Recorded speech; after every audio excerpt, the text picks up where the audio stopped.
The Startup Retro is a new podcast from the team behind Overnight Success. A weekly show where we help you level up on the Australian startup ecosystem by giving you an insider's view on Aussie startups and venture capital. I'm Will Richards. And I'm Gemma Clancy. At OS, we curate the most important news and announcements across the ecosystem and explain a bit of useful context behind them. The Startup Retro podcast will follow a format familiar to our readers of the weekly newsletter, but offer an opportunity for much more discussion. So, if you want to keep your finger on the pulse of all things happening Aussie startups and venture capital, start your week by listening to the Startup Retro. New episodes every Monday, starting the 1st of July. The Startup Retro is brought to you by Day One, the podcast network for founders, operators, and investors.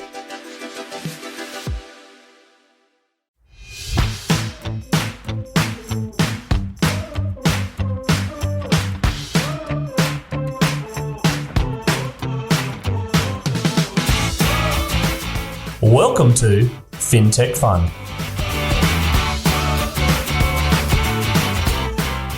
Fintechfun is a podcast where Australian fintechs come to share their stories.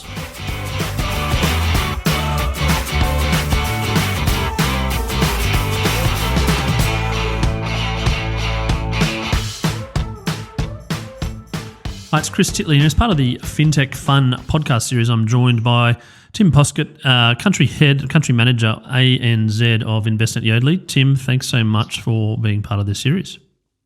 Hi, Chris. Thanks to be here, and great work on the many podcasts. Listen to fantastic work.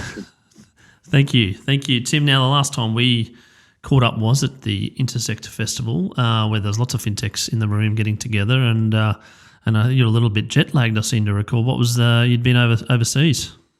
Yes, I had. It was good to certainly good to be back at Intersect, and I think everyone can say it was the amount of energy in the room, and I think everyone was post-lockdown is certainly, looking for another great fintech event. And I'm even speaking to Rehan, I think the event was oversubscribed. So, yeah, it was a really good week and catched up with a lot of people and some fantastic conversations. Yeah, and before that, luckily managed to get a couple of weeks in Europe. So jet lag, but don't feel too bad for me.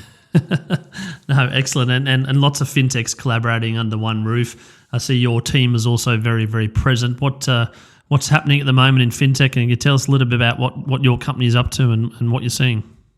Yeah, thank you. Yeah, we had a full team down there, and it was a really, as I mentioned, really valuable week. So for people who don't know who I am and the company Envestnet Yodlee, so Envestnet Yodlee is a leader in global data aggregation and open banking. We've been operating in Australia and New Zealand over 12 years now. So we were one of the first data aggregators operating in a non-CDR environment within Australia, and we're fully licensed now under fully open banking. We have our first couple of clients live under open banking, which you would have seen. Both WeMoney and Lumience have recently been announced, and we've got a couple more that we're very excited to announce in the coming weeks. So what is hot for us at the moment? I mean, it's definitely all open banking and open finance related. We're very excited about some of the revised rulings through the ACCC and through Treasury. We will participate when permissible under the broader open finance regime, and we're looking at a number of additional products and services right now. And then some of the use cases we've also seen out of Europe and the US around broader open finance. But more broadly, I think we're seeing a lot of really exciting Australian fintechs that go all the way from wealth tech, prop tech, ed tech, financial wellness, who are looking to access open banking data, but globally. So we're really well placed and helping a number of exciting organizations who are wanting to take their organizations overseas, or they may be overseas already, and how we can power them in a for example, Australian geographical sense, where they're looking to go into Singapore, or they're looking to go in South Africa, or the US or Canada. So open banking in Australia, I think, is our fourth open banking regime globally. So we're working very closely with the government in the UK, in the US, and in Canada. So we're very familiar with open banking rollouts and its complexity it's sort of contained in that. But ultimately, very exciting time at the moment. And Tim, you mentioned open banking. It's very strong and prominent in terms of use cases and application use. I think interviewed you in a past life, probably closer to sort of July 1, 2020, when open banking sort of became a thing. But if you sort of ask people on the street what open banking is, they sort of do a bit of a shrug still because there's not mainstream adoption. Do you want to give the listeners a little bit of a 101 on why you're excited about it? Yeah, sure. And you're right in the sense of, the average consumer on the street, what do they know about open banking and how ultimately is it going to benefit them? Ultimately, the art and the concept of open banking and open finance is to allow the individuals on the street, both Tim Poskitt and Chris Titley, to be able to have a better financial life ultimately, and to provide them with a better opportunities for products and services, be mortgages, be it personal loans, be it credit cards, to ultimately have exposure to a broader set of solutions that are available to them. Australia is unique in the sense that it has, some of the largest banks in the world that ultimately have, over 80% of the retail deposit market in Australia, and clearly, that brand loyalty of the Big Four bank in Australia is continuing to be shown. So ultimately, it's about providing the consumer access to their own data, that they can have better insights off their own transactional data. And what does that mean? It's, Tim is spending X amount of money on fuel and petrol on a weekly basis, or Chris is spending, over amount of money on his credit card bill each month. And that could be capitalized by if he was using that data in a better way. And, a great example of this is the financial wellness platform, We Money, where, we were their first data provider in Australia, and they're using open banking data exclusively to ultimately to help better consumers to get more financial products that meet their profile in risk profile, but also their appetite. So it's ultimately helping the consumer have better solutions available to them. And Tim, we've gone through this global health pandemic over the last couple of years, and there's been a sort of a bit of a structural change when it comes to fintechs broadly speaking, with different products like buy now, pay later, and then now probably with so many interest rate rises, even another one today, that there's a big focus on sort of personal financial management and one's budgeting and one's balance sheet and their sort of investment apps. Are you partnering with some of these fintechs that are coming up with some of these ideas to try and better the consumer? And again, how do you kind of switch that into what you guys are really good at in terms of open banking and really putting the plugs in place? Yeah, 100%. I mean, yes, you're right. We have a 25% base rate increase today. I think we were forecast 60%, 50 basis points. So with it, I think it's the sixth consecutive Slightly rate. Better off than someone had hoped, so I'd imagine. Yeah. I think the share market ticked up nicely, but I think there was one sole CBA analyst that said 25 basis points. Seems to be quite happy today that he got it right. Or she. Yeah, so 100% right. So I think, myself, very much checking our accounts now, checking what our mortgage rate is, checking what our mortgage rate's going to go to, what does that impact, disposable income, what does that impact on our, monthly allowance, what can we then do? And it's becoming, even more so. We know, the rate of inflation is, if I'm not mistaken, approaching circa 9% now in Australia, whilst it's not as high as the mid-teens in some parts of Europe, but it certainly is. So people are feeling the pinch, for a better word, now more than ever. And I think ultimately that is people are having a better checking of their financial position. So there are a number of solutions, in the market that are A, from a financial wellness perspective, but B, from a wealth tech, investing in your wealth planning that we've been powering with. There's the likes of Finder, who have a really good tool, and they have a lot of focus around crypto technologies as well. There's also, one of the leading banks, Ubank, who have a feature that allows you to bring in your non-Ubank data, Formula 86 400, into that particular space. That gives you one single point of view in your financial position. And they're really trying to do things differently now, and I think really trying to bring in some of the additional data sets that they haven't done before. And they're just examples of a couple of organizations that we've been working with now for a number of years. But then also, most recently the likes of Lumion in regards to financial planning and having a better technology. Around this, and I think this will be even more so, and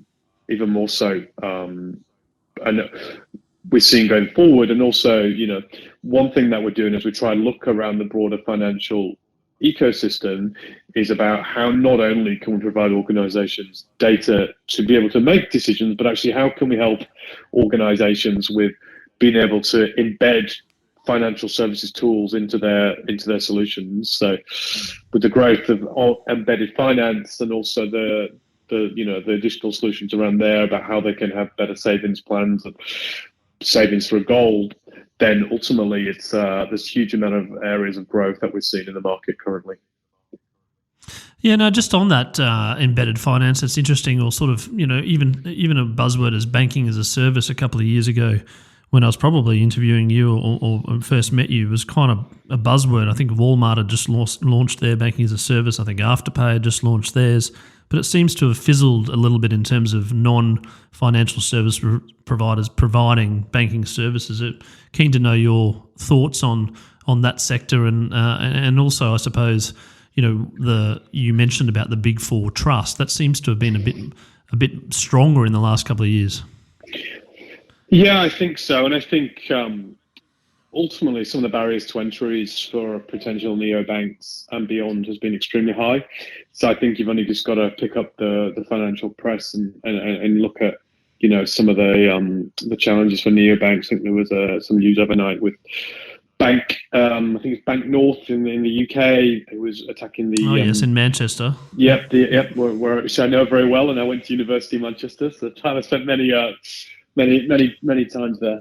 And ultimately, the cost of capital and the barriers to entries of both consumer but also SME banks, where it's proved extremely hard. And there's been lots of, I think, well documented press what's happened not only in Australia with the likes of Volt and beyond, but I think it's also well seen if you look at what's happening in the UK and in the US in terms of neobanks and their some strong challenges that they've had in terms of putting new solutions into market, and ultimately the cost of capital. We have obviously Revolut, who have done extremely well globally and have built a fantastic footprint, especially across APAC as well. And they're looking at obviously going into Australia now and have a number of solutions. But I think the barriers to entries for some of these challenger banks, neobanks, has been seen, and ultimately the opportunity if I'm a non-financial services organization, to have an embedded finance feature in that still prevails today. And that may be, that service can be everything broad. Is it a credit card facility? Is it just purely a retail account that can connect to a particular feature? Is it connecting it to a Woolworths reward platform?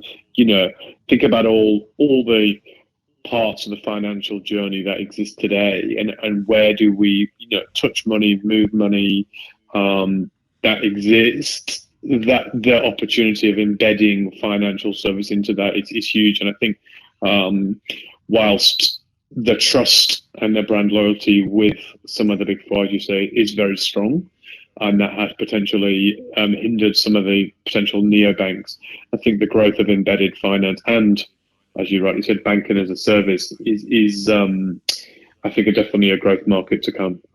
And we're seeing that a lot across Singapore as well. I know the Envestnet Yodlee team are heading up to Singapore soon for the Singapore Fintech Festival, and I know that's huge. We've had many conversations around that at the moment. Yeah, the Singapore. I think there's also the one in the US, the Money 2020 festival coming up in a few weeks' time. So it's all happening. One final question before we sort of start talking about you a little bit, Tim. So get ready. Why are you excited about being the country manager of Envestnet Yodlee at the moment, and why are you excited about Australian Fintech? Yeah, thanks, Chris.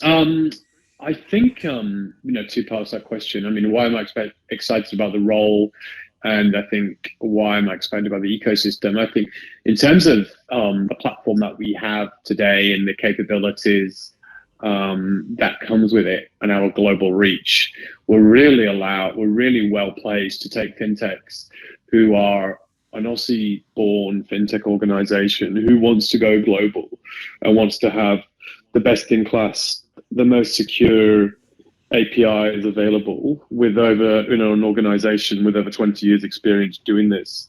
We are, well placed. And then with some of our broader embedded finance features now, not only are we also just providing connectivity to data, but we're also providing some really good new exciting features to help organizations with that part of the journey, which we find extremely exciting.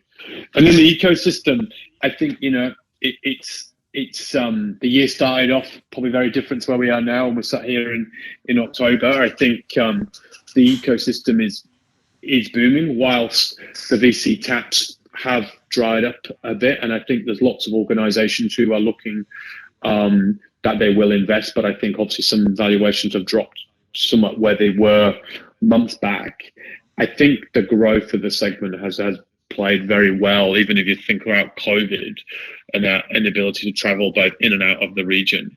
I think the growth of the segment has seen that, and I think you would have just seen that intersect with, some of the exciting new use cases, looking at, the great stuff people like Maneuver are doing on Pay2, and looking at some of the really other exciting payments organizations and embedded finance organizations as well.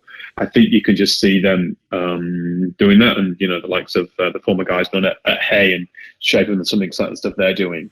I think you can still see huge success stories and growth in the market, and that's why we're really excited to, we've been empowering some of these organizations for a long period of time, and it's certainly another growth part of the segment for us. No, absolutely. Excellent, Tim. When you're not talking about payments and embedded finance and banking as a service and all the things that open banking, et cetera, that we've discussed, when you want to switch off, when you have some downtime, mate, what do you get up to? Yeah, great. We love to travel. So me and my partner travel quite a lot when we can. We spend quite a lot of time out of Sydney when possible in the Blue Mountains area. So spend quite a lot of time up there in the Blue Mountains hiking and switching off. And then also a huge fan of open water swimming and all stuff. So we are trying to pick up our open water swimming in time for the season to enter into a few races. So yes, right, okay. Yeah, so what? Where do you enjoy open water swimming? Or generally any parts of the Sydney Harbour that's not too sharky. So which is you probably get less people in the ocean than you did 9 months ago. But generally anywhere harbour, eastern suburb side, or even. And you're talking about being competitive. You're a competitive swimmer, or is it a casual swimmer? Well, I'm British, as you can tell probably by the accent. So I'm certainly I struggle to keep up with the locals. So I do well against fellow Brits, but against certainly not that quick. I certainly won't be. Is there a segregated competition? Is there? Well, I wish there was. I might finish a bit better, but unfortunately not. Excellent. And in terms of an ideal travel destination, if you had an open checkbook and open time, where would you disappear to? Oh, it's funny you say that. I've never actually ever been to, but my partner has just booked a holiday actually to, and I've never been. I don't know a huge amount about it, but it's very exciting and slightly untouched. Is Vanuatu. So we have actually got a trip to Vanuatu coming up very soon. So I think they haven't had a huge amount of travel post COVID and lockdowns, etc. So I think it'll be interesting, to travel there and see another part of the world. Oh, mate, absolutely, for sure. Mightn't get a huge amount of work done there. Hopefully not, and relax and work on Vanuatu time, mate. Thanks so much, Tim, for coming and having a chat to us about what Envestnet Yodlee are doing in the space here in Australia. A very important role that they play, and obviously a number of well-known, prominent fintech clients that use your product. Congratulations on what you've achieved in your role thus far, and wish you all the best and look forward to catching up. Thanks, Chris, and thanks for all the work you do. I suppose the ecosystem as well. It's certainly very noticed. So thanks to yourself as well. Thanks for your time. For more information on Sub 11, jump onto our LinkedIn or email me, chris@sub11.com.au. Thanks for listening.